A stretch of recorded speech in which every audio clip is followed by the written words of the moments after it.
Olá, meus queridos. Eu sou Maria Helena, tenho 82 anos bem vividos e hoje vou compartilhar com vocês uma verdade que carreguei no peito por mais de 70 anos. Há segredos que prometemos levar para o túmulo. Há verdades que guardamos por amor, por medo, ou simplesmente porque não chegou a hora certa de revelá-las. Era 1950 quando minha vida mudou para sempre. Quando um homem entrou em nossa casa, prometendo cuidar de mim e da minha mãe, mas escondendo intenções que só descobriríamos décadas depois. Se vocês já sentiram que alguém próximo estava escondendo algo importante de vocês, essa história vai tocar fundo no coração de vocês. Fiquem comigo até o final, porque o que tenho para contar pode mudar a forma como vocês enxergam certas pessoas em suas vidas.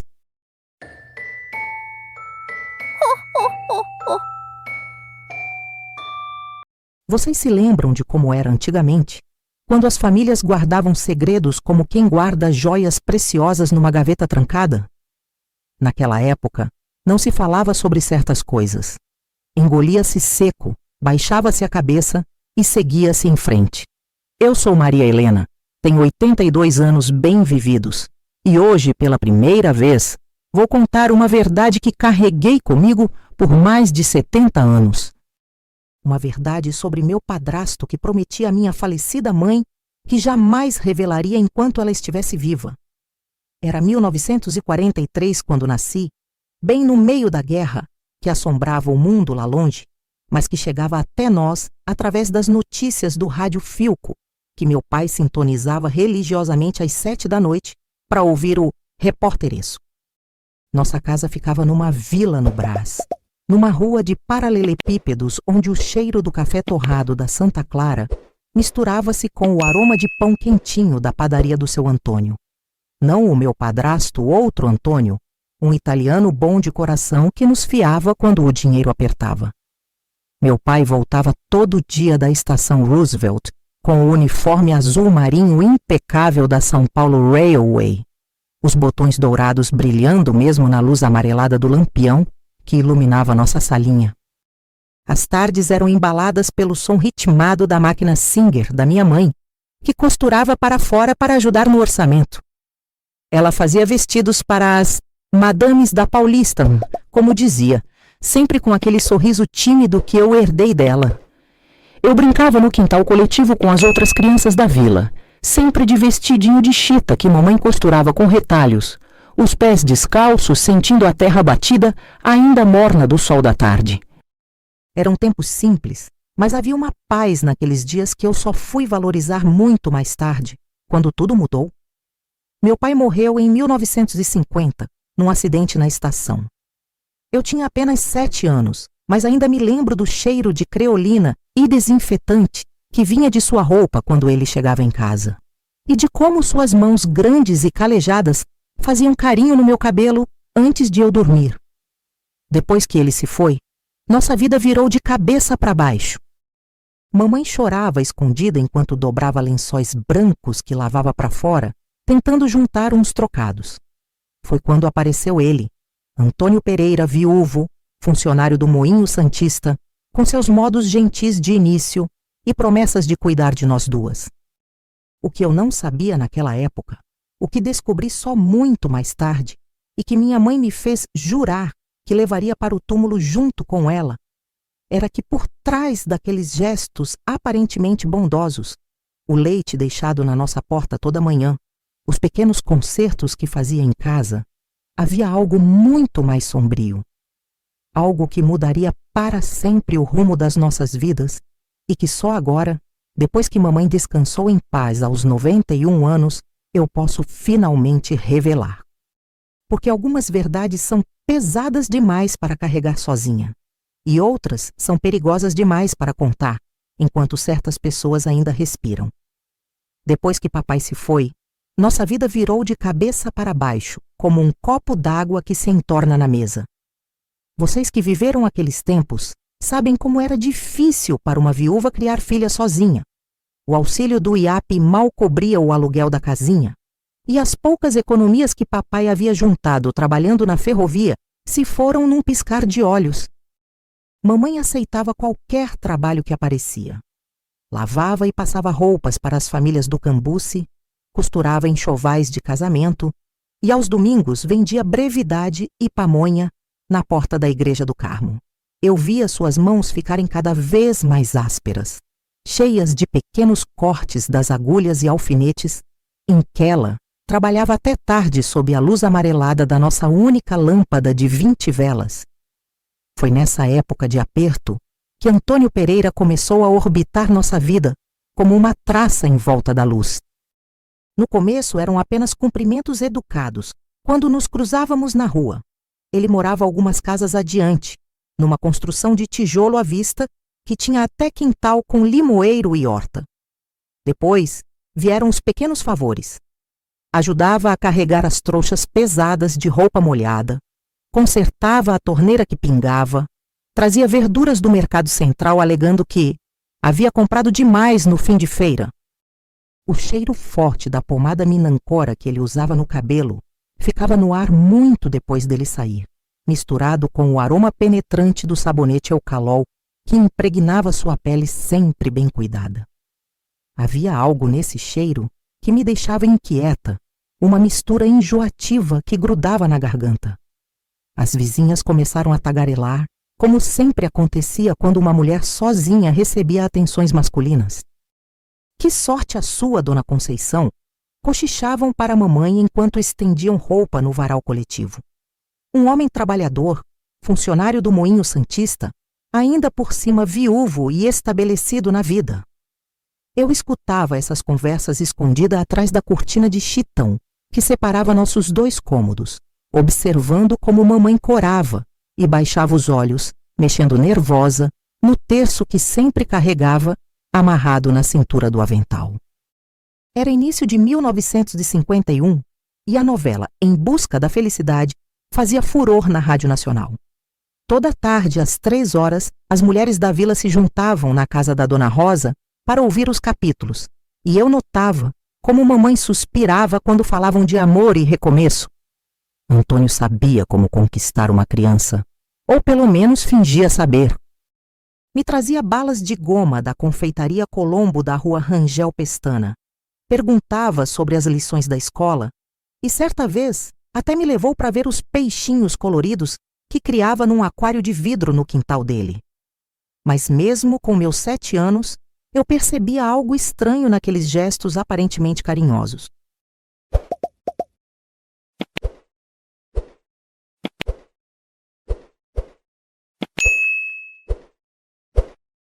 Suas mãos eram grandes demais. Seus dedos permaneciam tempo demais sobre os meus quando me entregava os doces. E ele tinha uma forma de falar baixinho no meu ouvido que me dava arrepios, mas não do tipo bom que o carinho do papai costumava dar. Era como quando se sente o ar pesado antes de uma tempestade, aquela sensação de que algo não estava certo, mesmo sem conseguir explicar o quê. No fim daquele ano, numa tarde chuvosa de dezembro, mamãe me chamou para sentar na cama que havia dividido com papai. Ela alisou meu cabelo com a mesma delicadeza de sempre, mas eu via suas mãos tremerem ligeiramente. Antônio pediu minha mão em casamento, filhinha, disse ela, a voz quase um sussurro. Ele promete cuidar bem de nós duas, dar estabilidade para nossa família. Mesmo sendo criança, eu percebi a sombra de dúvida que passava pelos olhos castanhos dela, como se ela mesma não estivesse completamente convencida das próprias palavras.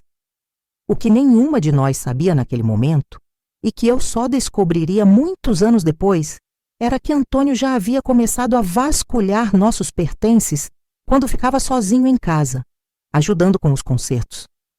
Ele havia encontrado documentos importantes do papai, papéis que poderiam ter mudado todo o rumo de nossas vidas, mas que ele deliberadamente escondeu de nós. Se vocês sentem que há mais por trás dessa história, não se enganam, porque ainda não contei nem a metade do que esse homem foi capaz de fazer para nos manter sob seu controle. O casamento aconteceu em março de 1952 e vocês que viveram aquela época sabem como eram as cerimônias simples daqueles tempos. Nada de festa grande ou vestido comprado em loja chique. apenas o essencial para cumprir as formalidades diante de Deus e da lei. A igreja de São Vito, no Brás, estava decorada apenas com alguns cravos brancos que as irmãs da congregação haviam conseguido no mercado das flores. Eu usava um vestidinho rosa bebê que mamãe havia costurado especialmente para a ocasião, com babados na saia e um lacinho atrás. E me lembro do cheiro forte de incenso misturado com o perfume Souir de Paris, que ela havia ganhado de presente de casamento de uma vizinha. Mamãe estava bonita com seu vestido azul marinho de crepe, o único vestido bom que possuía, mas suas mãos tremiam visivelmente quando segurava o pequeno buquê de margaridas. Eu tinha apenas 8 anos, mas já percebia que aquela não era a alegria de uma noiva apaixonada. Depois da cerimônia na igreja e do lanche singelo no salão paroquial, café, broa de fubá e docinhos que as vizinhas haviam preparado, mudamos para a casa de Antônio na Rua da Mooca. Era uma construção bem melhor que nossa casinha na vila.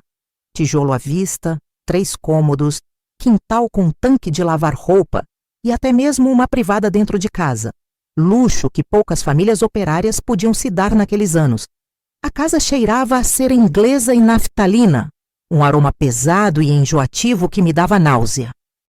Antônio fez questão de me mostrar pessoalmente meu novo quarto, pequeno, mas com janela que dava para o quintal. E foi então que ele pronunciou as palavras que eu jamais esqueceria. Agora você tem um pai de verdade, Maria Helena.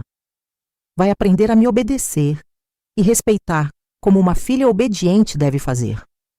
O jeito como ele falou a palavra obedecer, alongando cada sílaba, me deu calafrios mesmo no calor daquele março paulistano. As mudanças começaram já nos primeiros dias. Antônio tinha regras rígidas para absolutamente tudo. Horário certo para levantar, para as refeições, para brincar no quintal, para dormir. Não podia mais andar descalça como fazia na nossa antiga casa. Sempre de sapatos, porque criança bem educada não anda como moleque de rua, dizia ele. A Rádio Nacional só podia ser sintonizada quando ele permitia, geralmente, para ouvir o noticiário ou os programas de auditório aos domingos. Quando o presidente Getúlio Vargas falava no rádio sobre a campanha "O petróleo é nosso", Antônio exigia silêncio absoluto de toda a casa, e ai de quem fizesse o menor ruído. Nesses momentos parecia que até o ar ficava mais pesado, e eu aprendi a respirar baixinho para não despertar sua fúria. O som da válvula do rádio esquentando e o chiado antes das transmissões começarem passaram a me dar ansiedade. A primeira surra veio em junho, quando cheguei 15 minutos atrasada da escola.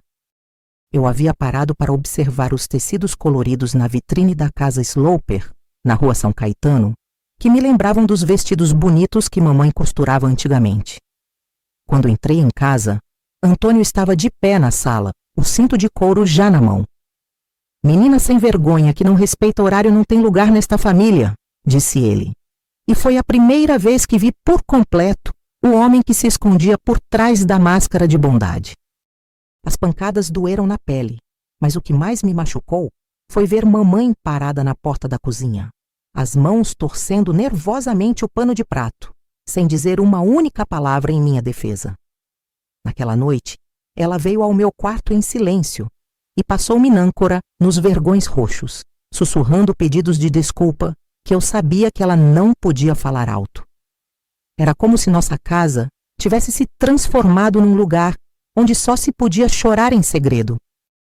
Foi também nessa época que comecei a notar como Antônio controlava nossa correspondência. Qualquer carta que chegava, mesmo aquelas raras missivas de parentes distantes, passava primeiro pelas mãos dele antes de chegar até nós. Quando perguntei para a mamãe sobre as cartas que papai costumava receber da São Paulo Railway, ela empalideceu e disse rapidamente que aquilo era coisa do passado, que não interessava mais falar nisso. Mas eu tinha olhos de ver, e numa tarde quente de verão, flagrei Antônio queimando uma pilha de papéis no fundo do quintal. Eram documentos com aparência oficial, alguns com timbres, que soltavam um cheiro acre e desagradável quando as chamas os consumiam. Naquele momento, uma desconfiança terrível começou a crescer em meu peito de criança. Uma suspeita de que Antônio havia escondido propositalmente algo muito importante sobre o passado do meu pai. Algo que poderia ter garantido um futuro diferente para mim e mamãe. Mas levaria muitos anos até eu descobrir toda a verdade sobre aqueles papéis queimados, e quando finalmente soubesse, seria quase tarde demais para fazer justiça. Os anos que se seguiram foram de adaptação forçada a um mundo que eu não reconhecia como meu. Vocês que foram crianças naqueles anos 50 sabem como éramos criados para não questionar, apenas aceitar e obedecer. Mas mesmo assim, meu coração de menina se recusava a aceitar completamente aquela nova realidade. A escola passou a ser meu único escape, meu refúgio sagrado, onde eu podia respirar sem sentir o peso do olhar vigilante de Antônio. A Escola Estadual Romão Puigari, na Rua Bresser, era um prédio antigo de tijolos aparentes onde Dona Carmela, minha professora, notava quando algo não estava bem comigo. Ela era uma italiana baixinha e carinhosa que sempre cheirava a sabonete de glicerina misturado com talco Johnson, um perfume suave e maternal que me acalmava quando ela se aproximava para ajudar com as lições de caligrafia. Era dela o único carinho verdadeiro que eu recebia naqueles dias. Em 1954, quando eu já tinha 11 anos, tudo se complicou ainda mais com o nascimento do meu meio-irmão, Paulo. Lembro-me claramente do dia em que mamãe voltou da Santa Casa com o bebê nos braços, embrulhado numa mantinha de crochê cor-de-rosa, que ela havia feito durante os meses de espera.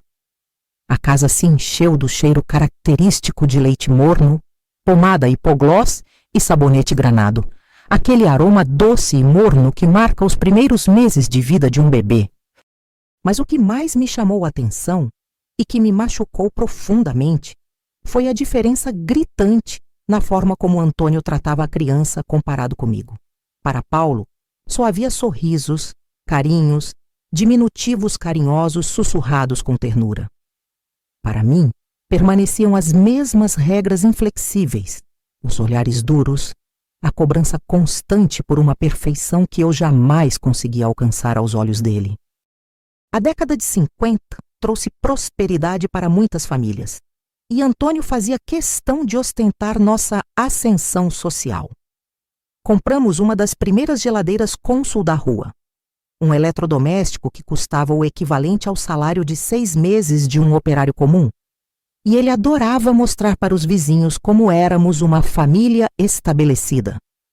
Trabalhava no Moinho Santista havia mais de 10 anos e ocupava um cargo de confiança, o que lhe dava prestígio no bairro. Nas tardes de domingo, quando a Rádio Nacional transmitia o programa César de Alencar, ele recebia os vizinhos em casa para ouvir música e conversar sobre política, sempre fazendo questão de mencionar seus contatos importantes na empresa. Mas eu sabia que por trás daquela fachada de homem próspero e respeitável se escondia alguém muito diferente, alguém que dentro de casa revelava uma face sombria que ninguém mais conhecia. Foi durante uma de minhas caminhadas da escola para casa que o destino me colocou diante de uma descoberta que mudaria tudo. Ao passar pela Rua Oriente, vi no chão, meio escondido entre as folhas secas que o vento havia juntado na sarjeta, um envelope amarelado e amassado. Quando me abaixei para pegar, meu coração quase parou. Estava endereçado ao meu pai, com sua letra familiar escrita à tinta. Era idêntica àquela caligrafia caprichada que eu me lembrava de ver em outras correspondências que ele guardava cuidadosamente numa caixa de sapatos debaixo da cama do casal. Escondi rapidamente o envelope dentro do livro de leitura Cazuza e corri para casa. No meu quarto, com as mãos tremendo de nervosismo, abri e li uma carta do IAPI, datada de apenas 2 semanas após a morte de papai, falando sobre benefícios pendentes de liberação e documentação necessária para recebimento de indenização. Minha cabeça de criança não compreendia todos os termos técnicos, mas intuía que aquilo era algo muito importante. Naquela noite, enquanto Antônio escutava o noticiário na Rádio Globo, e mamãe embalava Paulo para dormir cantando baixinho, Boi da Cara Preta, fiquei acordada pensando na carta misteriosa. Como uma correspondência oficial dirigida ao meu pai havia parar jogada na rua como lixo comum? Por que estava aberta e amarrotada, como se alguém a tivesse lido com raiva e depois descartado? E a pergunta que mais me atormentava: quantas outras cartas importantes Antônio havia interceptado e escondido de nós ao longo daqueles anos? Uma certeza terrível começou a se formar em minha mente. Ele sabia de coisas sobre nosso passado que deliberadamente mantinha em segredo, coisas que poderiam ter mudado completamente nosso destino. No dia seguinte, quando voltei da escola, procurei pela velha caixa de sapatos onde papai guardava seus documentos importantes. Não estava mais debaixo da cama, nem em lugar algum da casa. Na verdade, era como se tudo que havia pertencido ao meu pai tivesse simplesmente desaparecido da face da terra.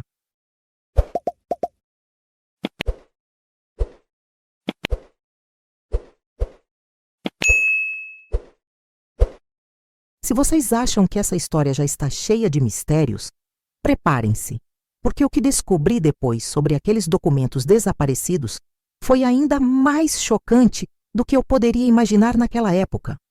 Os anos de adolescência trouxeram para mim um tipo de prisão que vocês, que viveram aqueles tempos, talvez compreendam melhor que as gerações mais novas. Entre 1958 e 1962, quando eu tinha entre 15 e 19 anos, Antônio transformou minha vida numa sequência interminável de proibições que me sufocavam mais a cada dia. Não podia ir ao cinema Ipiranga assistir aos filmes românticos com Rock Hudson e Doris Day, que todas as moças da minha idade adoravam. Não podia participar dos bailes de carnaval no Clube Esportivo da Mooca, onde as meninas usavam vestidos rodados e dançavam ao som das marchinhas. Não podia nem mesmo ficar conversando na porta de casa com as vizinhas depois das 6 da tarde. O perfume Intimate que eu havia ganhado da professora Dona Carmela no meu aniversário de 15 anos permanecia intocado na gaveta, porque, segundo ele, moça de família não usa essas modernicidades de francesa. O cheiro daquele vidro lacrado me lembrava constantemente de todas as coisas simples que me eram negadas. Em 1959, consegui meu primeiro emprego na Casa Sloper, a famosa loja de tecidos da Rua São Caetano. Era a minha única janela para o mundo exterior, o único lugar onde eu podia respirar sem sentir o peso constante da vigilância de Antônio. O gerente, seu Abraão Goldstein, era um judeu gentil que havia emigrado da Polônia antes da guerra e que via em mim uma menina esforçada e merecedora de uma oportunidade. Ali, entre o som ritmado das máquinas de costura Singer que as clientes testavam e o farfalhar das sedas importadas e dos tafetás nacionais, eu me sentia quase livre. Podia conversar sobre os filmes que passavam no cinema, sobre as músicas de Roberto Carlos que tocavam na Rádio Record, sobre os vestidos que estavam na moda segundo as revistas Capricho e Querida. Por algumas horas do dia, eu conseguia esquecer que voltaria para casa e encontraria novamente aquele ambiente pesado e controlador. Mas nem mesmo esse pequeno refúgio estava livre da interferência de Antônio. Ele aparecia na loja sem avisar, sempre com a desculpa esfarrapada de que passava por ali na volta do trabalho, no Moinho Santista. Ficava ali parado, observando cada conversa que eu tinha com os clientes, cronometrando mentalmente meu horário de almoço, fazendo perguntas indiscretas para seu Abraão sobre meu comportamento e desempenho.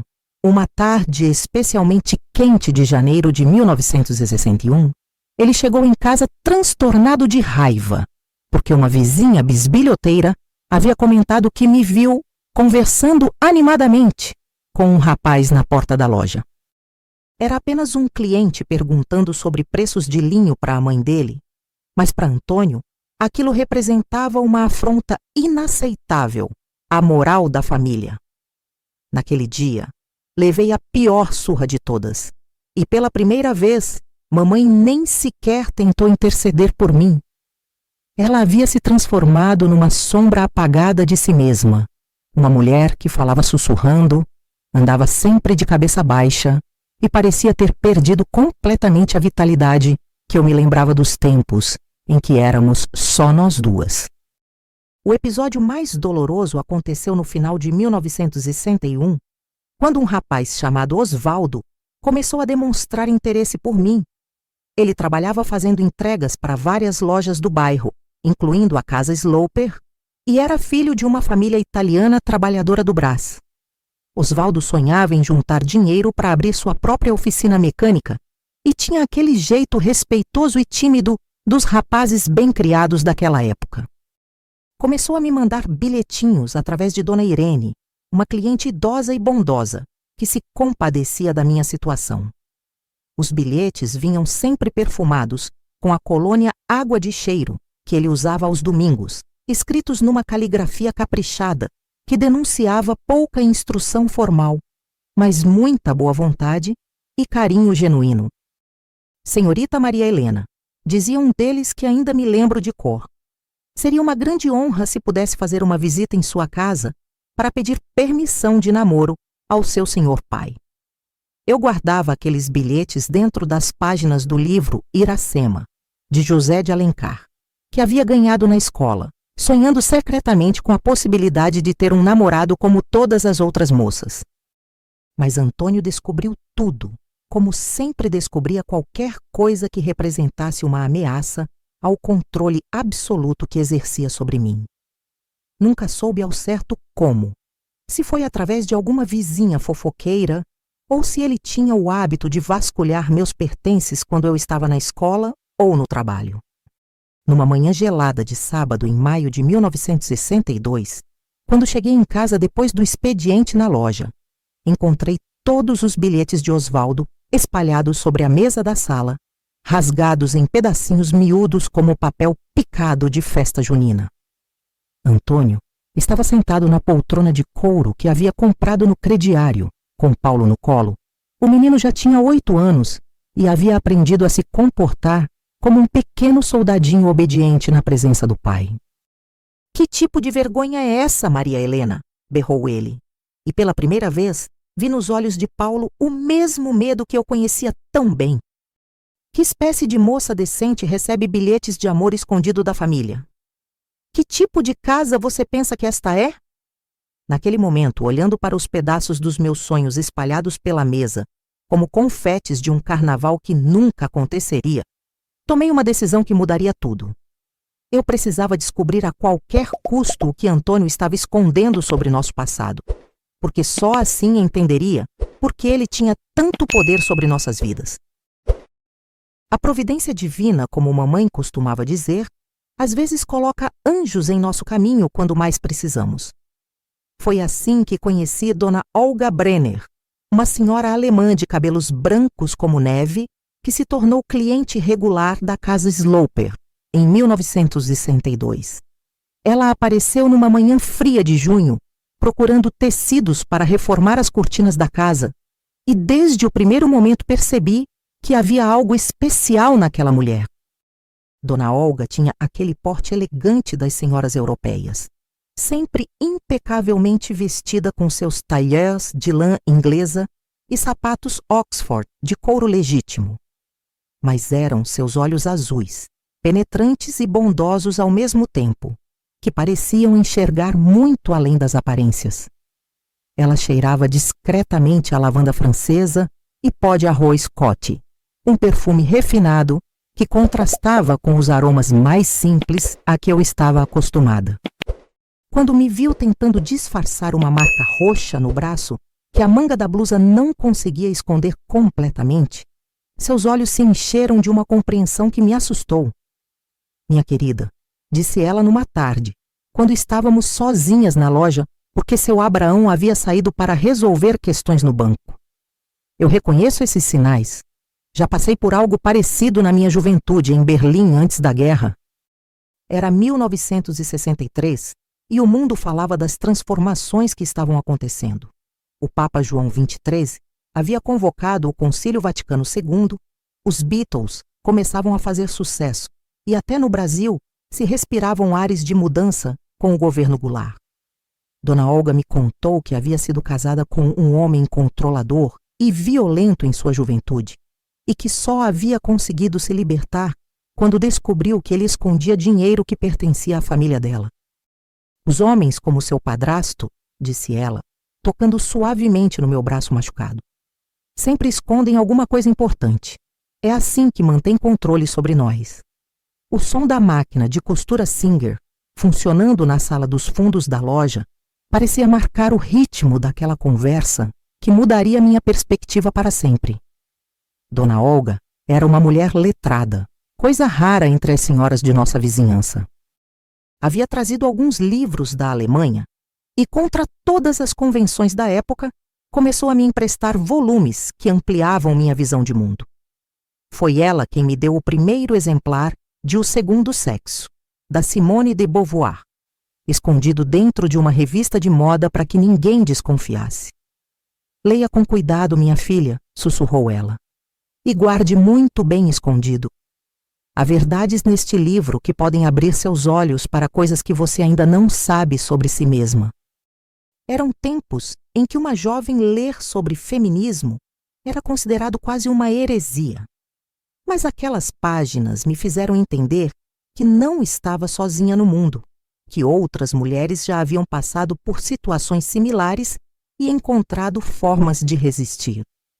O cheiro do papel amarelado daquele livro, misturado com o aroma de baunilha do perfume que Dona Olga borrifava em suas coisas, se tornou para mim o cheiro da liberdade possível. Durante meses, nossas conversas na casa Sloper se tornaram minha tábua de salvação. Dona Olga me ensinou estratégias sutis de resistência, formas de preservar minha dignidade sem confrontar diretamente o poder de Antônio. Observe tudo, anote mentalmente, mas não confronte ainda, me aconselhava ela. Primeiro você precisa descobrir que cartas ele está escondendo, depois pode decidir como jogar as suas. Foi ela quem me sugeriu que eu procurasse mais informações sobre os benefícios que papai tinha direito no IAP, que investigasse se existiam outros documentos ou direitos que Antônio poderia estar ocultando. Homens como ele, dizia, mexendo devagar no chá de camomila que sempre trazia numa garrafa térmica. Sempre deixam rastros. É preciso ter paciência e inteligência para encontrá-los. Suas palavras plantaram em mim uma semente de coragem que começou a germinar lentamente. O ponto de virada aconteceu numa tarde de dezembro de 1963, quando Dona Olga me trouxe um presente de Natal, embrulhado em papel de seda azul. Era uma pequena agenda de couro, onde ela havia escrito na primeira página, com sua letra elegante, para que você registre suas descobertas e não esqueça nunca que merece ser feliz. Junto com a agenda, havia um endereço discretamente anotado num papel separado. Era de um escritório de advocacia no centro da cidade, especializado em direitos trabalhistas e previdenciários. Quando chegar a hora, disse ela, apertando minhas mãos entre as suas mãos enluvadas, você saberá o que fazer com este endereço. Naquele momento, senti que finalmente tinha uma aliada na minha luta silenciosa, alguém que acreditava que eu merecia algo melhor que aquela vida de submissão. Aquela agenda se tornaria meu tesouro mais precioso, o lugar onde começaria a documentar tudo o que descobrisse sobre os segredos de Antônio. Se vocês imaginam que isso foi apenas o começo da minha jornada em busca da verdade, estão absolutamente certos, porque o que Dona Olga me ensinou seria apenas a preparação para revelações que mudariam tudo o que eu pensava saber sobre minha própria história. Os ensinamentos de Dona Olga começaram a dar frutos mais cedo do que eu imaginava. Em 1964, com 21 anos completos e mais confiança em mim mesma, comecei a aplicar as estratégias que ela havia me ensinado para investigar discretamente o passado escondido da nossa família. O Brasil vivia tempos conturbados. Em março daquele ano houve o golpe militar e o presidente João Goulart foi deposto. Antônio ficava grudado no rádio ouvindo as notícias na Rádio Nacional, sempre comentando que ordem e progresso era o que o país precisava. Aproveitei essa distração dele com os acontecimentos políticos para começar minhas investigações próprias. Numa manhã de sábado, quando ele havia saído com Paulo para ver a parada militar na Praça da República, vasculhei cuidadosamente seus pertences e encontrei uma pasta escondida no fundo do guarda-roupa, entre cobertores cheirando a naftalina. Dentro dela havia documentos que fazia anos que eu não via, papéis com o timbre da São Paulo Railway e algumas cartas amareladas que reconheci imediatamente como sendo dirigidas ao meu pai. A descoberta mais chocante estava numa carta oficial do IAPI, datada de 1951, informando sobre uma indenização substancial devida à família de papai por causa do acidente que causou sua morte. O valor mencionado era equivalente a 3 anos de salário de um operário, dinheiro suficiente para termos vivido dignamente, sem depender de ninguém. Minha mão tremia enquanto lia aqueles parágrafos datilografados numa máquina de escrever Olivetti, cada palavra revelando a dimensão da traição que havíamos sofrido. Havia também recibos mostrando que Antônio havia comparecido ao IAPI várias vezes, sempre se apresentando como representante legal da família, e que havia recebido não apenas aquela indenização, mas também outros benefícios mensais que continuavam sendo pagos em segredo. O cheiro de mofo daqueles papéis antigos se misturava com o aroma enjoativo da cânfora, criando uma atmosfera quase fúnebre naquele momento de descoberta. Fotografei mentalmente cada detalhe, gravei cada número, cada data, para anotar depois na minha agenda secreta. Armada com essas informações explosivas, procurei o escritório do advogado que Dona Olga havia indicado. O Dr. Mário Penteado era um homem de meia idade, cabelos grisalhos e óculos de aro grosso, que atendia numa salinha modesta na rua Líbero Badaró, no centro da cidade. Sua mesa estava sempre coberta de processos e códigos jurídicos, e o ambiente cheirava a papel antigo e café forte que ele tomava o dia todo numa xícara de porcelana descascada. Quando lhe mostrei as anotações que havia feito sobre os documentos encontrados, ele ficou visivelmente indignado. "Isso é a apropriação indébita, senhorita Maria Helena", disse ele, limpando os óculos nervosamente. "Esse homem roubou o dinheiro que pertencia legalmente à senhora e sua mãe. Foi ele quem me explicou que eu tinha direitos, que poderia denunciar Antônio e recuperar pelo menos parte do que nos havia sido usurpado." O som do bonde elétrico passando na rua lá embaixo pontuava nossa conversa séria, misturando-se com o ruído das máquinas de datilografia dos outros escritórios do edifício. Mas Dr. Penteado também me alertou sobre os riscos de uma confrontação direta. "Precisamos de provas concretas", explicou ele, "e principalmente precisamos proteger a senhora de possíveis represálias. Um homem capaz de roubar uma viúva e uma órfã pode ser perigoso quando se vê encurralado." Ele me orientou a continuar coletando evidências, a documentar tudo, mas principalmente a conseguir o apoio de minha mãe antes de qualquer movimento legal. "Sem ela do nosso lado", advertiu, "será muito difícil provar qualquer coisa. Ele pode alegar que estava apenas administrando o dinheiro para o bem da família." Essa recomendação me apresentou o maior desafio de todos. Como convencer mamãe a enfrentar Antônio, depois de tantos anos de submissão e medo? Como fazer com que ela encontrasse forças para lutar contra um homem que havia conseguido anular completamente sua personalidade e vontade própria? A resposta veio de forma inesperada durante o Natal de 1964. Estávamos todos reunidos para a ceia. Eu, mamãe, Antônio e Paulo, que já tinha 10 anos e começava a questionar por que eu sempre parecia triste nas festas de família. Naquela noite, depois que os homens foram dormir, mamãe e eu ficamos sozinhas na cozinha lavando a louça. Foi quando ela, pela primeira vez em anos, iniciou uma conversa sobre papai. "Às vezes eu sonho com seu pai", disse ela, secando um prato de forma mecânica. "E no sonho ele está preocupado conosco, como se quisesse nos dizer alguma coisa importante."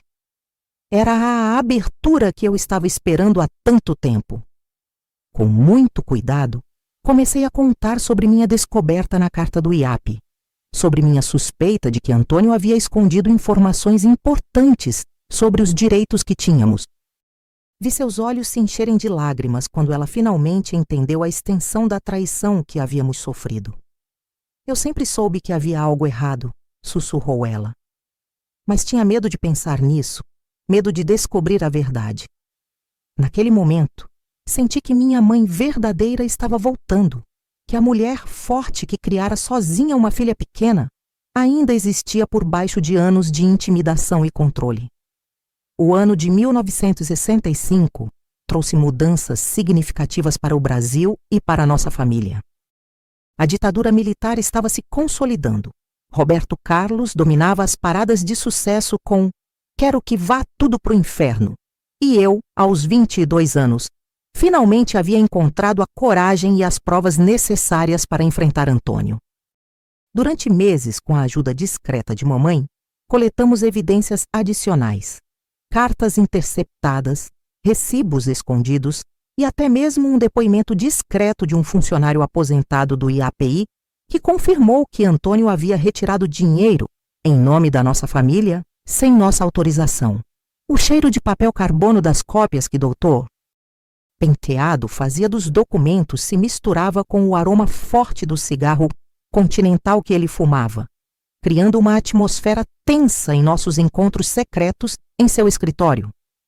Cada prova descoberta era como um tijolo sendo removido do muro de mentiras que Antônio havia construído ao nosso redor. O confronto final aconteceu numa tarde ensolarada de março, quando voltei do trabalho e encontrei um envelope endereçado a mim sobre a mesa da sala. Era uma proposta de casamento formal de João Mendoza, um rapaz português que havia conhecido na casa Sloper e com quem vinha desenvolvendo um namoro discreto há alguns meses. João era mecânico de automóveis, trabalhava numa oficina na Moca e sonhava em abrir seu próprio negócio. Diferente de Osvaldo, cujos bilhetes haviam sido destroçados anos antes, João havia seguido todos os protocolos tradicionais. Pedira permissão ao meu patrão, conversara com vizinhos respeitáveis sobre minhas qualidades e agora fazia o pedido oficial por escrito. O papel era perfumado com água de colônia água velha, e a letra caprichada denunciava alguém que havia se esforçado muito para escrever cada palavra corretamente. Quando Antônio chegou em casa e viu o envelope, sua fúria foi instantânea e previsível. "Que palhaçada é essa?" berrou ele, rasgando a carta antes mesmo de terminar de ler. "Nenhuma mulher desta casa vai se casar sem minha autorização, e eu jamais daria minha filha para um português qualquer."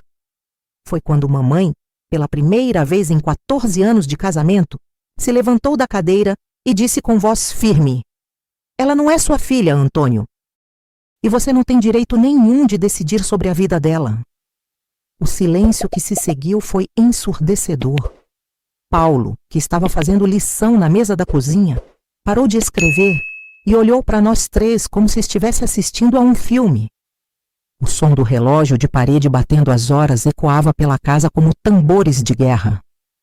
Antônio ficou vermelho de raiva, os punhos cerrados, e pela primeira vez eu vi medo nos olhos dele, medo de que seu reinado de terror estivesse chegando ao fim. Foi então que decidi jogar todas as cartas na mesa.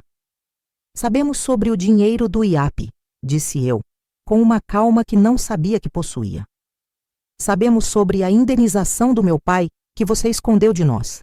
Sabemos sobre os benefícios mensais que continua recebendo em segredo." Tirei da bolsa uma pasta com cópias de todos os documentos que havíamos coletado e coloquei sobre a mesa com um gesto teatral.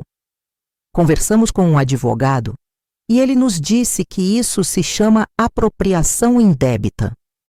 "É crime, Antônio."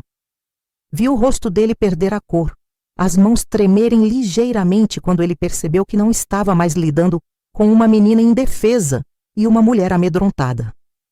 Mamãe se aproximou e, com uma coragem que eu não via há anos, disse: "Você nos roubou, mentiu para nós e ainda quis controlar nossas vidas com dinheiro que nem era seu. Isso acaba hoje." A explosão foi terrível. Antônio gritou, ameaçou, disse que íamos nos arrepender amargamente de tê-lo desafiado. Ameaçou nos expulsar de casa, cortar toda a ajuda financeira, fazer nossa vida um inferno. Mas pela primeira vez, suas ameaças não surtiram efeito. Mamãe permaneceu firme ao meu lado, e eu senti uma força que não sabia que possuía correndo pelas minhas veias. "Pode nos expulsar", disse eu, "mas antes vai ter que devolver o que roubou de nós, ou vamos entregar tudo isso para a polícia." Foi quando ele fez a ameaça que mudou tudo. Disse que se ousássemos procurar as autoridades, ele inventaria histórias sobre nossa moral, espalharia mentiras pela vizinhança, faria com que ninguém jamais respeitasse nossa família novamente. Mas era tarde demais para recuar. Olhei para a mamãe, vi ela assentir quase imperceptivelmente e soube que finalmente tínhamos recuperado nossa dignidade. Paulo, que havia assistido a tudo em silêncio, se aproximou e sussurrou: "Mãe, a Maria Helena está certa. Eu sempre soube que meu pai fazia coisas erradas. Se vocês pensam que essa foi a última surpresa dessa história, se enganam completamente, porque o que aconteceu depois desse confronto revelou segredos ainda mais profundos sobre o verdadeiro caráter de Antônio. Segredos que nenhuma de nós imaginava que existissem. 3 dias depois daquele confronto explosivo, nossa vida mudou para sempre. Antônio, percebendo que havia perdido o controle absoluto que exercera sobre nós durante tantos anos, tomou a decisão que eu secretamente esperava. Nos expulsou de casa. Era uma manhã fria de abril de 1965, e eu me lembro do som dos caminhões de mudança da transportadora Líder, estacionando na porta, enquanto ele supervisionava friamente a retirada de nossos poucos pertences. Mamãe juntou suas roupas, algumas lembranças de papai que havia conseguido esconder ao longo dos anos e as panelas velhas que trouxera de nossa primeira casa no Brás. O cheiro de mofo das caixas de papelão se misturava com o aroma do café forte que mamãe preparara pela última vez naquela cozinha, numa despedida silenciosa de 14 anos de sofrimento. Paulo chorou quando nos abraçou. Ele ficaria com o pai, obviamente, mas pela primeira vez na vida havia questionado a autoridade paterna, e isso mudaria para sempre o relacionamento entre eles. Com o dinheiro que Dr. Penteado havia conseguido recuperar através de negociação, uma parte da indenização que Antônio foi obrigado a devolver para evitar processo criminal, alugamos uma pequena kitnet na rua Afonso de Freitas, no Paraíso. Era um cômodo minúsculo, mas era nosso. E pela primeira vez em anos podíamos respirar livremente.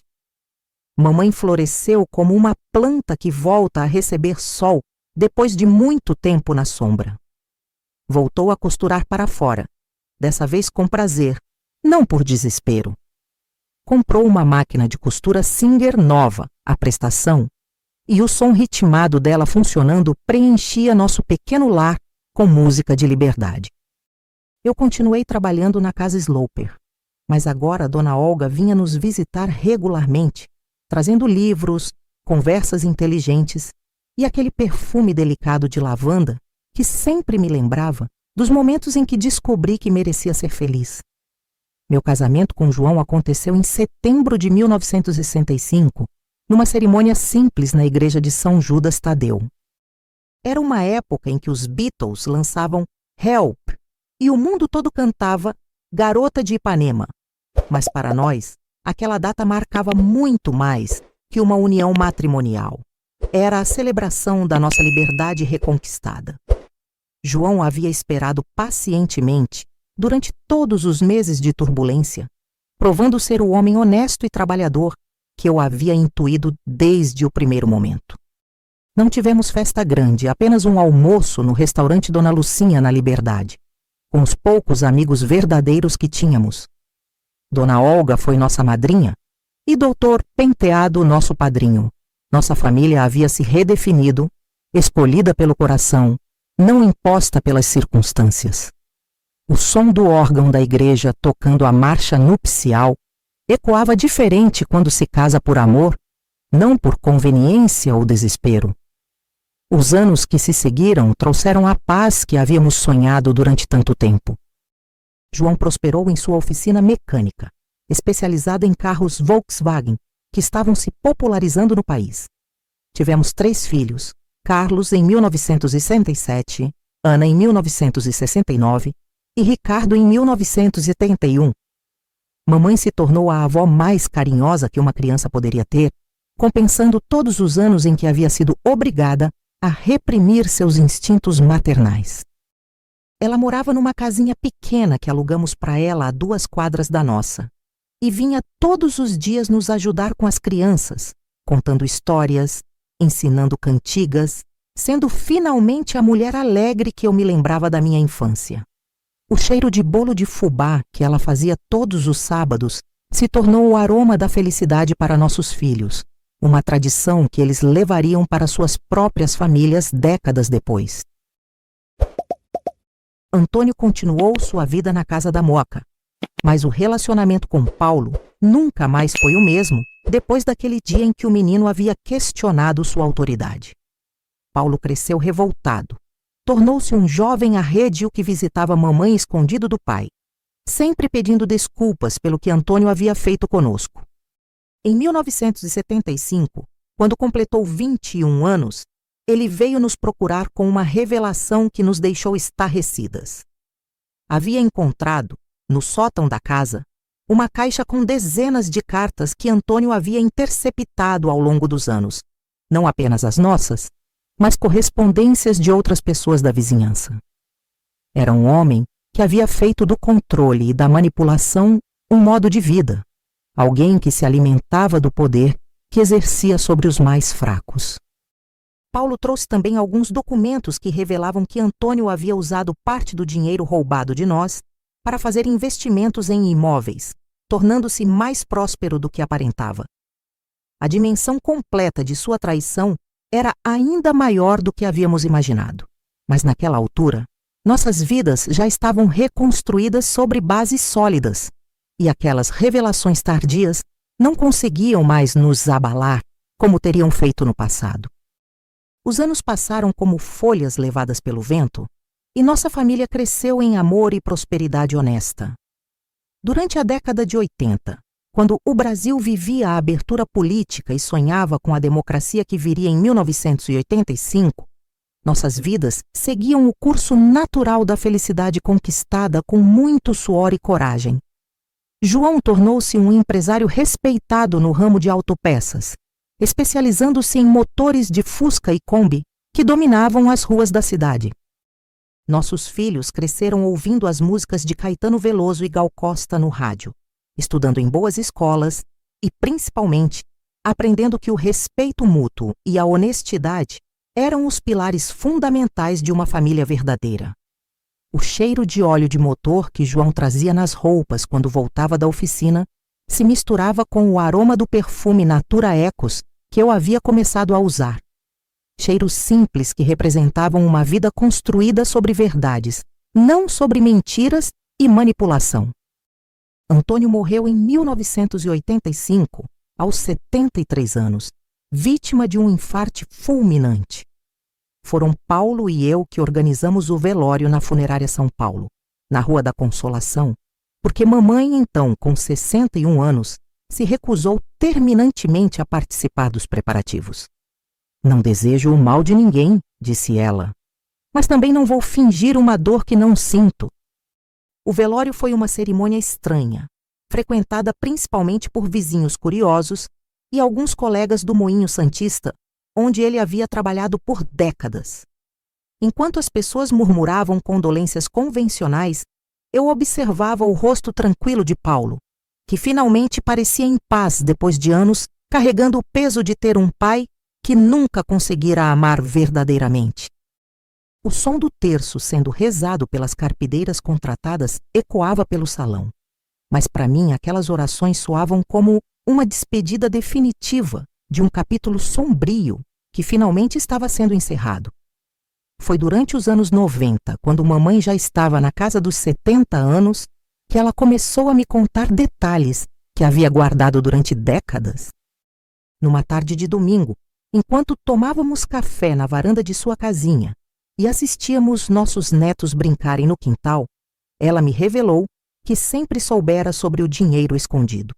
Eu tinha medo, filha, confessou, mexendo nervosamente no açúcar da xícara de porcelana florida que havia ganhado de presente de Natal. Medo de ficar sozinha novamente, medo de não conseguir criar você, medo de ser julgada pela sociedade como uma mulher que não soube manter um casamento. Ela me contou também que havia tentado uma vez confrontar Antônio, em 1958, mas ele havia ameaçado mandar Paulo para um internato se ela não se calasse para sempre.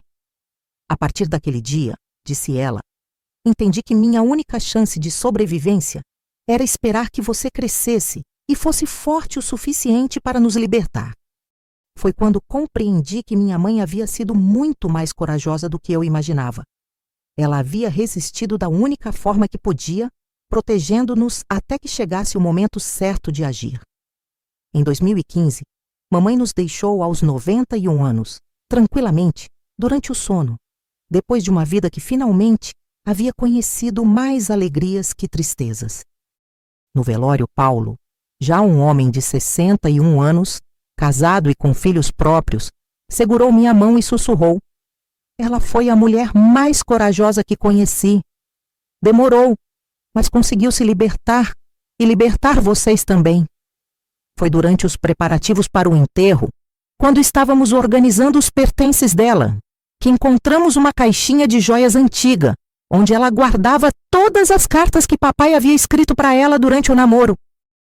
Entre elas, havia uma carta dele que nunca tínhamos visto, escrita poucos dias antes da morte, onde ele falava sobre um seguro de vida que havia contratado e pedia para que ela procurasse os documentos se algo acontecesse com ele. Era a prova final de que Antônio havia escondido ainda mais coisas do que descobríramos.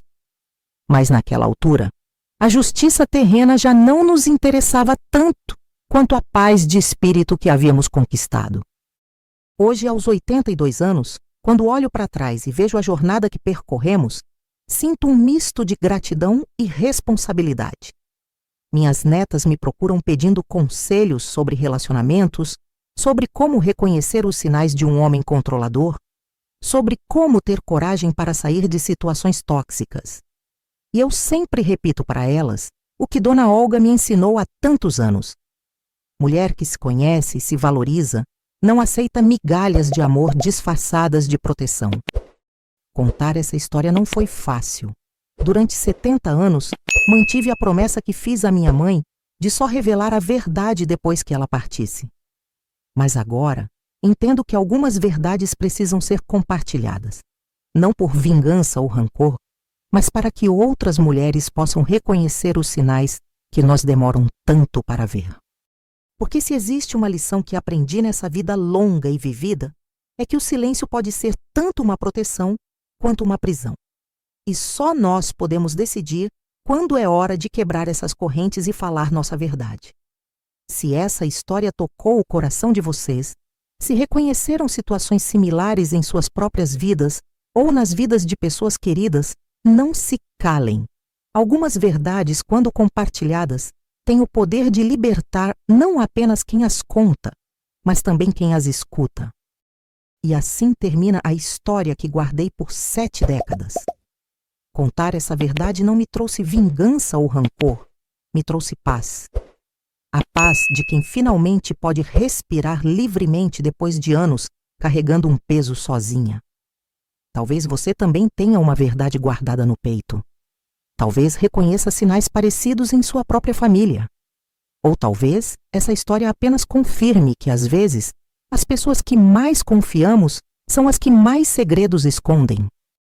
Se essa história tocou seu coração, se viu um pouco de si mesmo ou de alguém querido nela, compartilhe nos comentários. Às vezes, dividir nossas experiências é o primeiro passo para curar feridas antigas.